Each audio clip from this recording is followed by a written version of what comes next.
This is the Daily Market Comment by Rafi Boyadjian. I'm Maria Bashardis. Thanks for joining us at xm.com. The New Zealand dollar fell about 1% on Wednesday after the Reserve Bank of New Zealand doubled its bond buying plan at its policy meeting today and gave its clearest indication yet that negative interest rates could become an option in the future. As central banks run out of ammunition to counter the devastating economic impact of the coronavirus, the RBNZ has not only been forced down the quantitative easing path, but is now actively considering whether negative rates will become a necessary tool. The Kiwi was the day's worst performer, while the pound was the biggest gainer. A smaller-than-expected contraction in UK GDP in the first quarter provided some support for sterling amid ongoing confusion about Boris Johnson's lockdown policy and concerns about Britain's burgeoning fiscal deficit.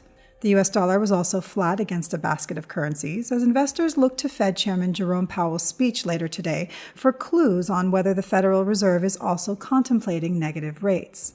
There's been no shortage of Fed speakers this week, but the highlight will be today's speech from the Fed chief himself as markets obsess over the likelihood of negative interest rates in the United States.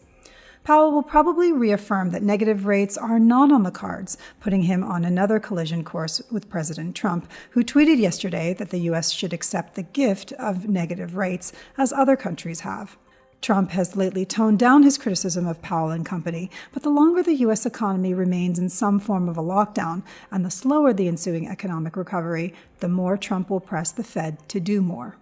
Depending on how strongly Powell rejects the possibility of negative rates, Wall Street looks vulnerable to sell-offs. The market mood has already dampened somewhat this week as signs of a resurgence in new virus cases in China and South Korea have dented optimism that the easing of the lockdown measures will be a one-way road to recovery. The prospect of a long and difficult struggle out of the pandemic weighed on stocks globally, though U.S. futures had turned positive during European trading hours after a 2% drop on Tuesday. This was today's Daily Market Comment. Thanks for joining us at xm.com.